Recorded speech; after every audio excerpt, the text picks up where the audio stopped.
বখতে নাসার বাইতুল মুকাদ্দাস দখল করেছিল, বনি ইসরাইলের উপর জুলুম নির্যাতন করে হযরতে দানিয়াল আলাইহিস সালামকে জেলের ভিতরে ঢুকিয়ে দিয়েছেন। দানিয়াল আলাইহিস সালাম জেলের ভিতরে। তো দানিয়াল আলাইহিস সালাম ছিলেন নবী, ওনার নামই ছিল দানিয়াল, ছিলেন নবী। ওনার দোষ একটাই ছিল, কালিমার দাওয়াত দেওয়া। কেন কালিমার দাওয়াত দিচ্ছেন? এই জন্য ওনাকে জেল হাজতে নিয়েছে। এই জন্য আমরা বলি জেল হাজতে যাওয়া হচ্ছে নবীদের সুন্নত। কার সুন্নত? জেল হাজতে দ্বীন ইসলামের জন্য জেল হাজতে যাওয়া, কয়েদখানায় যাওয়া, এটা সুন্নত কার? নবীদের। দেখেন না, আমাদেরকে বলে হাত ভেঙে দেবে, আবার বলতেছে জেলে ঢুকায় দিব। ওয়েলকাম, ভালো। আমাদেরকে সুন্নত পালন করার জন্য একটা সুযোগ তো করে দিচ্ছে। দোয়া করি আল্লাহ যেন ব্যবস্থাও করে দেন। তুমি বেটা যদিও ওলামায়ে কেরামকে জেল হাজতে নাও, কিন্তু আল্লাহ ওলামায়ে কেরামের পক্ষে আছেন, আর তোমার মতো ব্যক্তিকে নমরুদের মতো জুতা দিয়ে পিটায়া দুনিয়া থেকে বিদায় করবেন। বখতে নাসার সারা পৃথিবীর প্রেসিডেন্ট একদিন স্বপ্নে দেখেছে, ভয়ঙ্কর স্বপ্ন।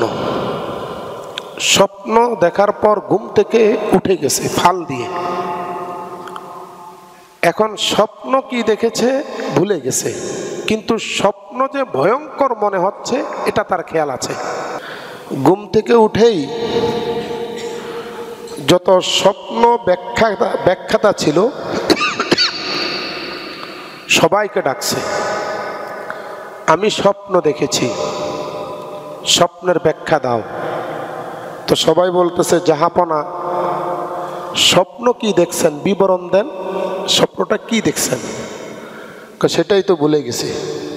কয় আপনি যদি স্বপ্নই ভুলে যান আর যদি নাই বলতে পারেন, তাহলে আমরা ব্যাখ্যা দিব কিভাবে? এটা তো আমাদের সম্ভব না।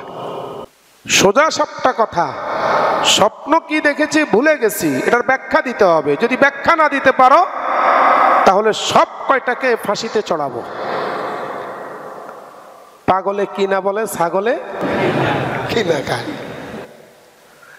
এখন স্বপ্ন ব্যাখ্যা যারা দেয় তারা কি এই কথা জানে? হ্যাঁ, কি স্বপ্ন দেখছে এটা সেই না জানে, আর জানেন কে? আল্লাহ। স্বপ্নটা দেখাইছেন আল্লাহ। ওইদিকে দানিয়াল আলাইহিস সালামের কানে চলে গেল এই কথাটা, জেল হাজতে আলোচনা হতে হতে। আরে অবস্থা বেগতিক। প্রেসিডেন্ট সারা পৃথিবীব্যাপী আলোড়ন করে দিয়েছেন স্বপ্নের ব্যাখ্যা দিতে, কিন্তু স্বপ্ন কি দেখেছেন সেটা ভুলে গেছেন।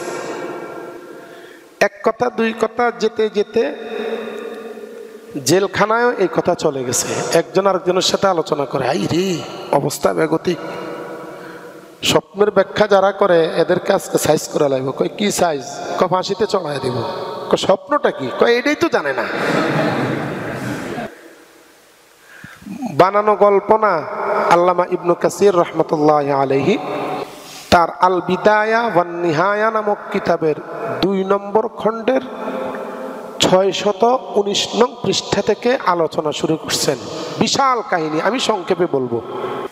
এইবার দানিয়াল আলাইহিস সালাম তিনি তো নবী, তার সাথে সম্পর্ক কার সাথে? আর স্বপ্ন দেখাইছেন কে? আল্লাহ। দানিয়াল আলাইহিস সালামের কানে যখন এই কথাটা গেল, তো এবার দানিয়াল দারোয়ান যে আছে জেলার, ওকে বলতেছে কথা শুন। কয় কি?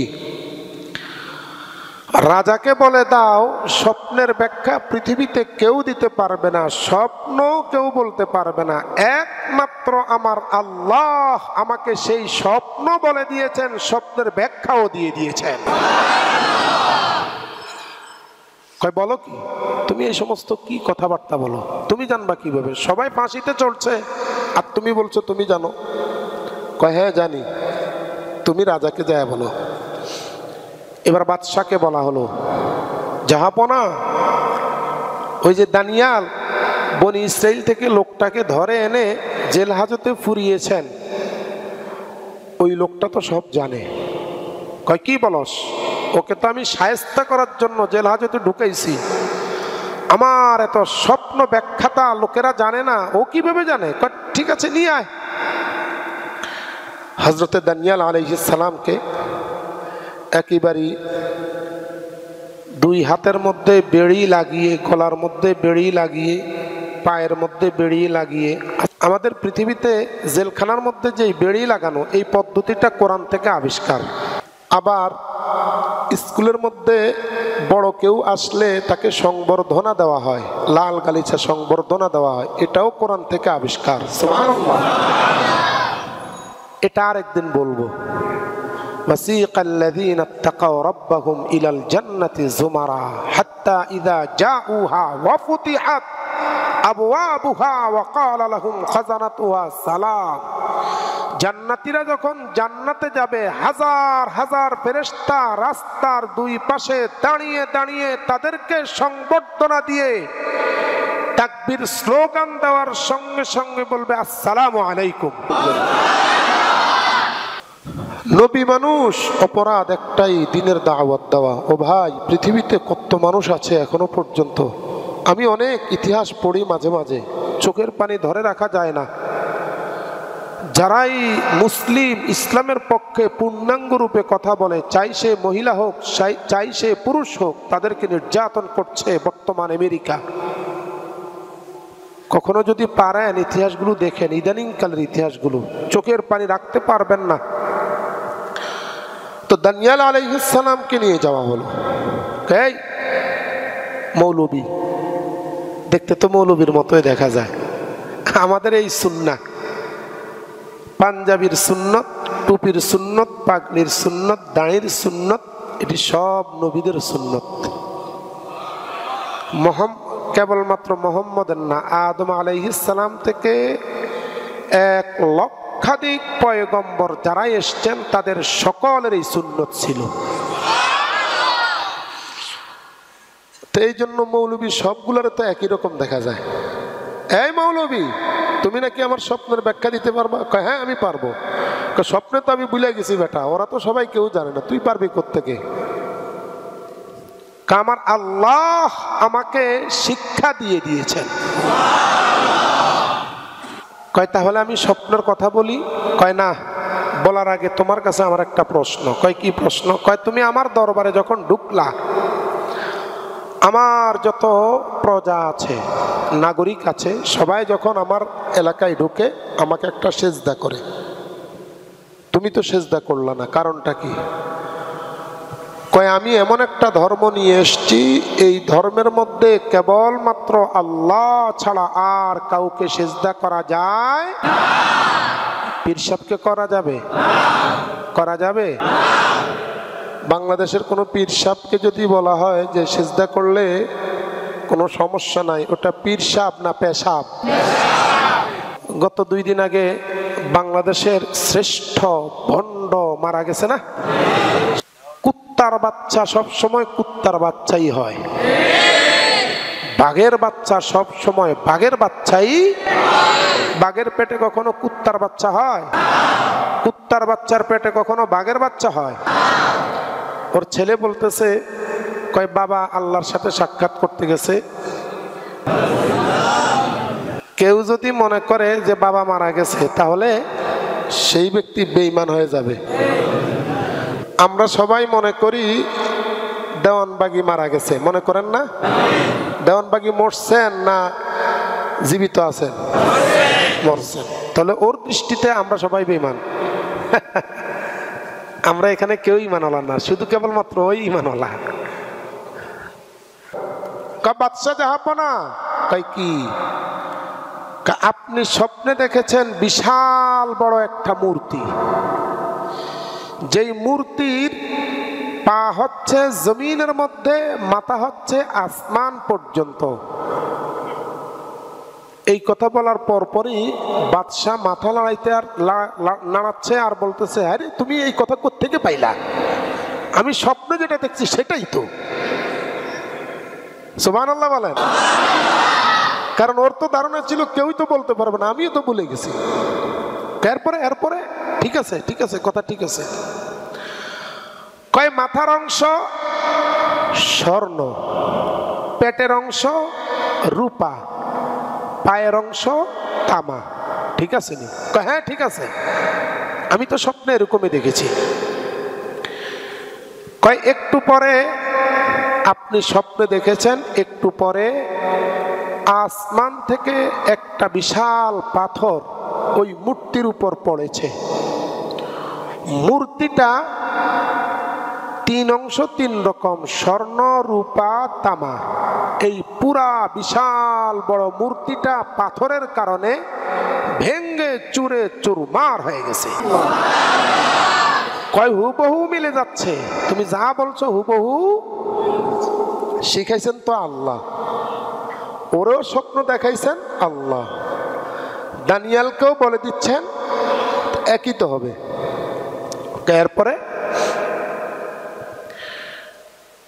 এরপরে তার কোনো স্বপ্ন নাই। হ্যাঁ এতটুকু পর্যন্তই। যখন ভেঙে চুরে চুরমার হয়ে গেল তখন আপনি ভয় পেয়ে গেছেন, ঘুম থেকে জেগে গেছেন, আর কিছু দেখা যায় নাই। হ্যাঁ ঠিক আছে। তাহলে আর কিছু লাগবে? হ্যাঁ অবশ্যই লাগবে। ব্যাখ্যা করো, স্বপ্নের ব্যাখ্যা কি? দানিয়েল আলাইহিস সালাম আল্লাহর হাবিবের প্রশংসা করতেছেন। এখন যা বলবেন আল্লাহর হাবিবের প্রশংসা। কয় বাদশা জাহাপনা, ওই যে বিশাল বড় একটা পাথর দেখেছেন, আসমান থেকে পাথরটা পড়েছে, ওই পাথরটা আর কিছু না, ওই পাথরটা হলো মুহাম্মাদুর রাসূলুল্লাহ। আল্লাহু আকবার। ওই পাথরটা হলো মুহাম্মদ। কয় মুহাম্মদ আবার কে? কয় মুহাম্মদ হলেন আখিরি জামানার পয়গম্বর। তামাম দুনিয়াটা মূর্তি দ্বারা ভরপুর হয়ে যাবে,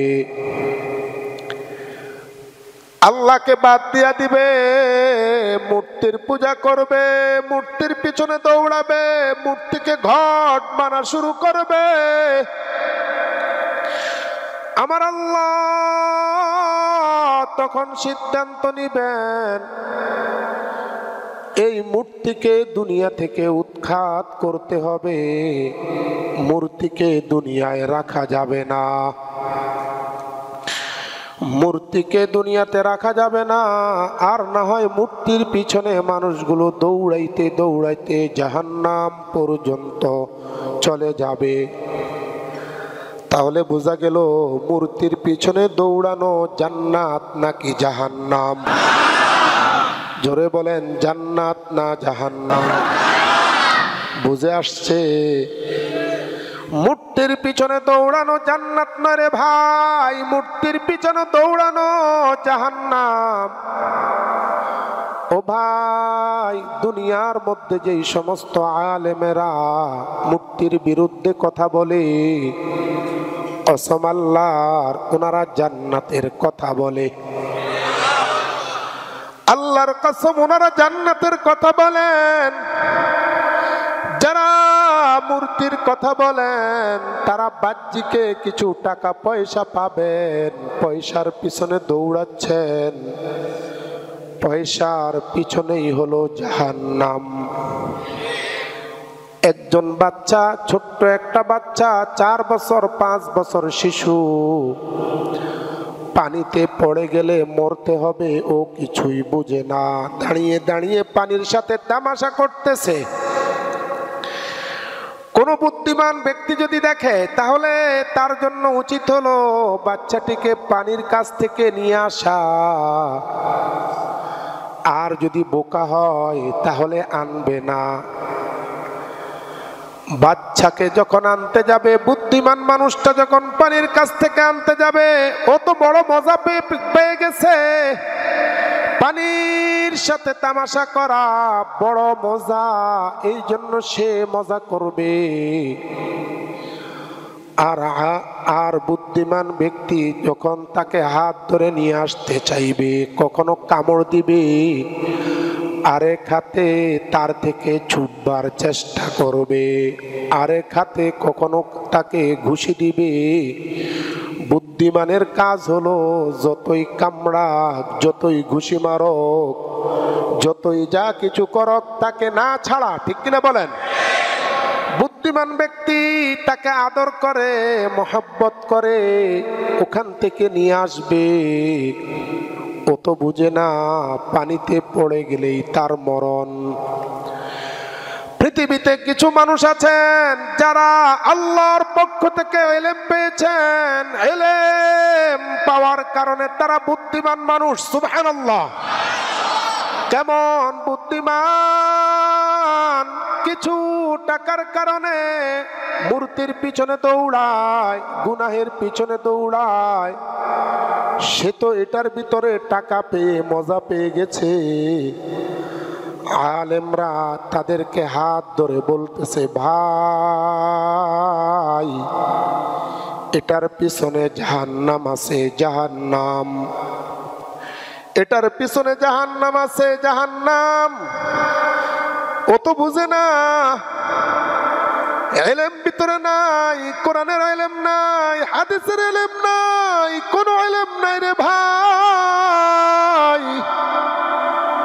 ইলম না থাকার কারণে কখনো বলবে জঙ্গিবাদ, কখনো বলবে মৌলবাদ, কখনো বলবে পাকিস্তানি, কখনো বলবে রাজাকার। ও ভাই, আলেমরা সহনশীল, সহ্যওয়ালা, ধৈর্য ধারণকারী, আল্লাহর পক্ষ থেকে ইলম প্রাপ্ত। এই জন্য কোনোদিন আলেমরা কষ্ট পাবে না। নবীরাও কষ্ট পান নাই, ধৈর্য ধারণ করেছেন, মাফ করে দিয়েছেন। আলেমরাও তোমাদেরকে মাফ করবেন, তারপরেও হাতে টেনে তোমাদেরকে জাহান্নাম থেকে বাঁচাবার চেষ্টা চালিয়ে যাবেন। এটা হলো আলেমদের বৈশিষ্ট্য। এই জন্য দেখেন না, আমি গত সপ্তাহে বলেছিলাম আমার জন্ম হলো 88, অতএব রাজাকার হওয়ার কোনো সুযোগ আছে? এখন আমাকেও তো বলতেছে রাজাকার, পাকিস্তানি, বলে কি বলে না? আমি বলবো ভাই তোমাদেরকে মাফ করে দিলাম। সুবহানাল্লাহ। আমার নবীর ওয়ারিস, নবীর উত্তরসূরি, আমরা তোমাদের সাথে কখনো রাগারাগি করব না, তোমাদেরকে ফেলে দেব না। জান্নাতে তোমরাও যাও, আমরাও যাই, জান্নাতে তোমরাও যাও, আমরাও যাই, এটাই চাই। এই জন্য যাই কিছু বলবা, সব কিছুকে উপেক্ষা করে তোমাদেরকে নিয়ে ইনশাআল্লাহ জান্নাতে যাওয়ার চেষ্টা করব। আল্লাহ তুমি কবুল করে নাও, আল্লাহ তুমি কবুল করে নাও, আল্লাহ তুমি কবুল করে নাও। জান্নাতে তারা গেলে আমাদের কোনো লস আছে? আল্লাহর অভাব আছে? তবে আমরা যে কামনা করতেছি, আল্লাহ আমাদের দারাজাত, আমাদের মর্যাদা বাড়ায়া দিবেন। ওই যে বাচ্চাকে ধরে আনার কারণে মা বাবা বলবে আপনি বড় ভালো মানুষ, আপনি বড় ভালো মানুষ। মা বাবা বলবে আপনি আমার ছেলেটাকে বাঁচাইছেন, আপনি বড় ভালো মানুষ, আপনার মতো ভালো মানুষ হইতে পারে না। আমার আল্লাহ এই সমস্ত আলেমদেরকে বলবে তোমরা বড় বুদ্ধিমান, তোমরা আমার প্রিয় বান্দা, এই জন্য জাহান্নামে যাইতেছিল, তাদেরকে জাহান্নাম থেকে ফিরাইয়া জান্নাতে আনছো, তোদেরকে আমি একটু মর্যাদা বাড়াইয়া দিলাম। এটা হলো আলেমদের ফজিলত। তো বলতেছিলাম, এইবার দানিয়াল আলাইহিস সালাম বখতে নাসরকে বলতেছে, বাদশাহ জাহাপনা, ওই যে একটা পাথর দেখেছেন আসমান থেকে পড়েছে, ওই পাথরটা আর কেউ না, আখিরি জামানার পয়গম্বর মুহাম্মদ সাল্লাল্লাহু আলাইহি ওয়াসাল্লাম। কয় তার মানে কি? তার মানে হলো তাম দুনিয়ার মানুষেরা মূর্তির পিছনে দৌড়াবে, মূর্তির ইবাদত বন্দেগী করবে, আমার আল্লাহ ওই মুহূর্তে মুহাম্মদকে দুনিয়াতে পাঠাইবেন। তারপরে সমস্ত মূর্তিগুলা ভাঙবেন, মূর্তিগুলা ভাঙ্গা শেষ, সমস্ত মানুষেরা, দানিয়েল আলাইহিস সালাম বলতেছেন, সমস্ত মানুষেরা আস্তে আস্তে মুহাম্মদের কাছে চলে আসবে। যারাই মুহাম্মদের অনুসরণ করবে, মুহাম্মদের কাছে আসবে, মুহাম্মদকে ভালোবাসবে, মুহাম্মদের উত্তরসূরি হবে, আমার আল্লাহ কাল কিয়ামত দিবসে তাদেরকে জান্নাত দান করবেন। আমরা মুহাম্মদের অনুসারী কিনা? মুহাম্মদের অনুসারী, ইনশাআল্লাহ জান্নাত যাব, ইনশাআল্লাহ জান্নাত যাব, ইনশাআল্লাহ জান্নাতে যাব।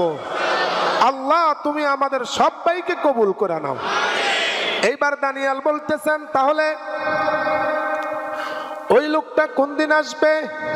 ওই লোকটার চরিত্র কি? বাদশাহ অতি সত্বর ওই লোকটা দুনিয়াতে চলে আসবে।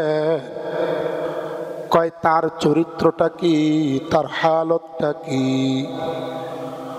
তার হালত হলো সব সময় লোকদেরকে মূর্তি থেকে ফেরানোর চেষ্টা করবেন।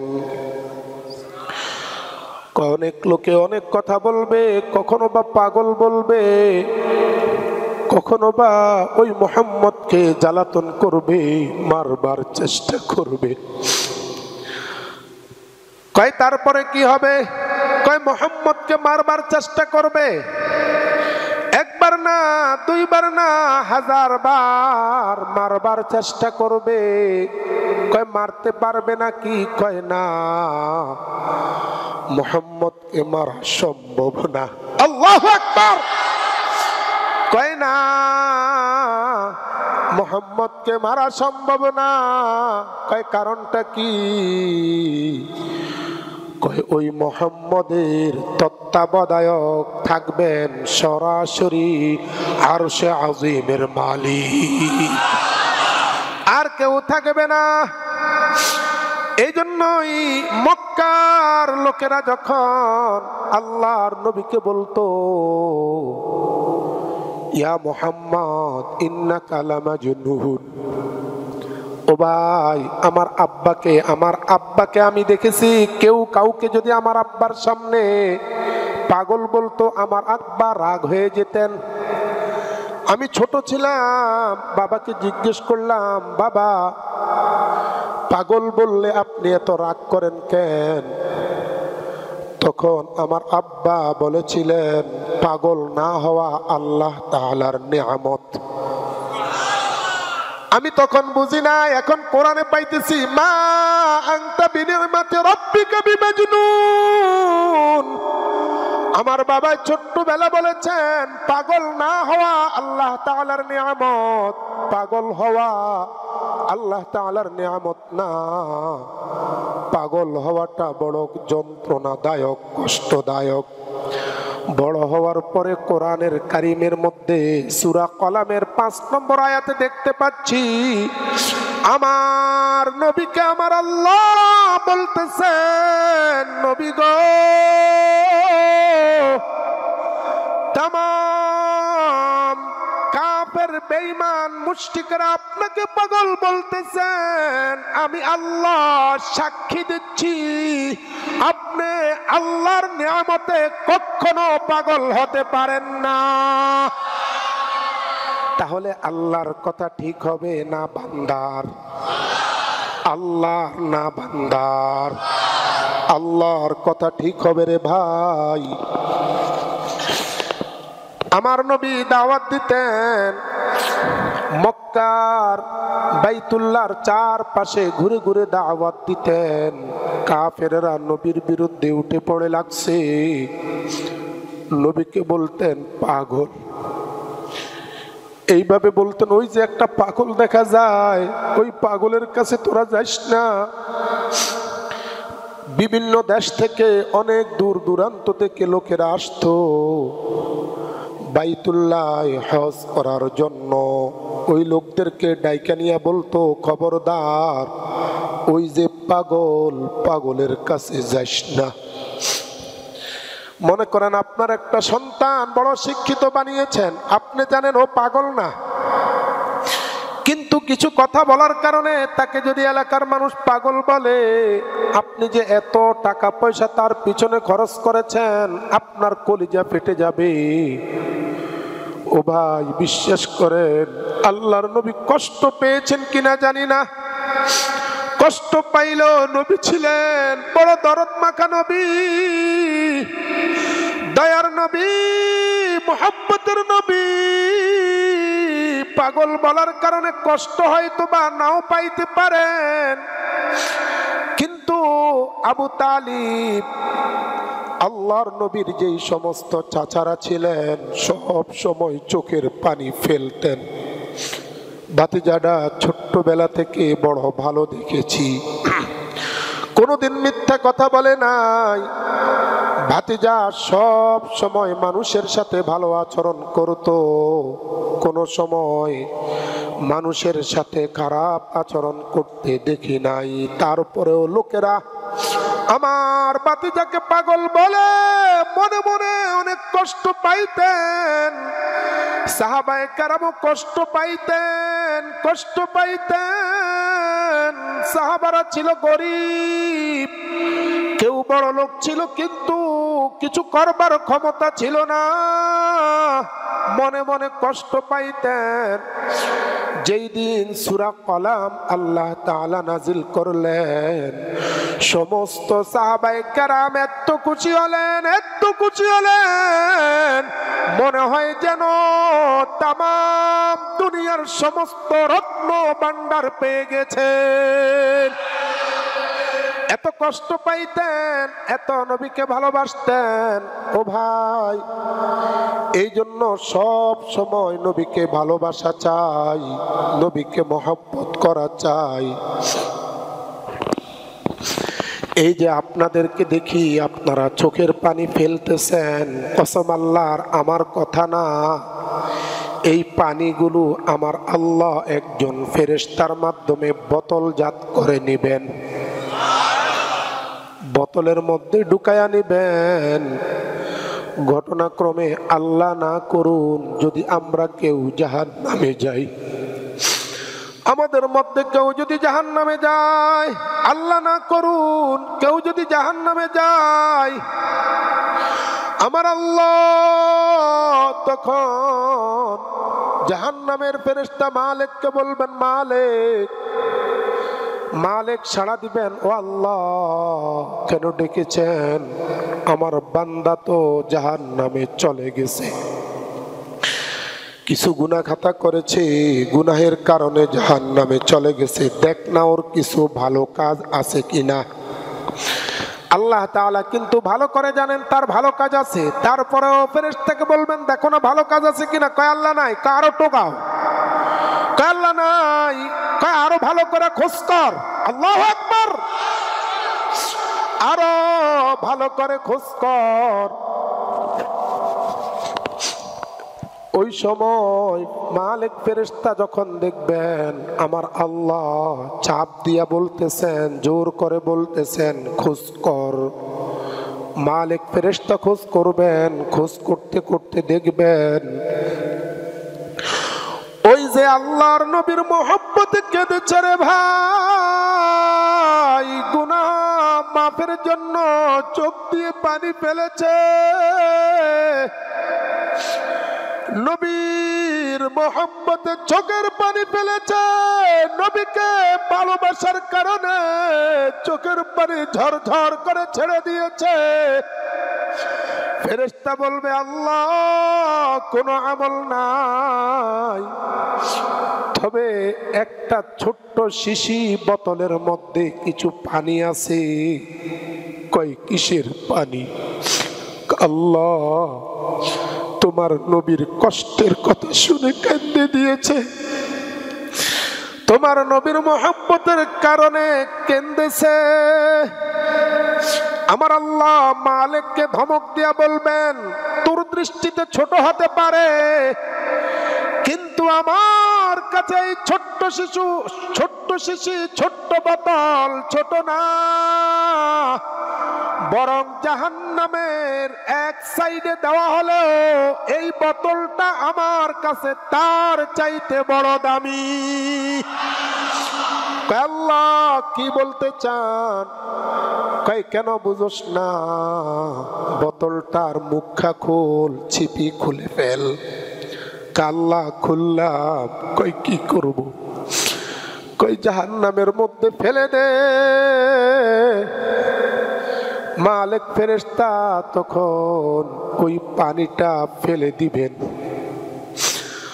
আল্লাহর কুদরত, নবীর আশিক যত বছর, যত হাজার হাজার বছর জাহান্নামে জ্বলুক,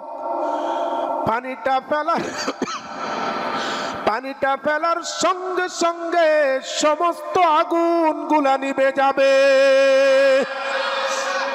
আমার আল্লাহ বলবেন, ফেরেশতা কি হইল? কয় আল্লাহ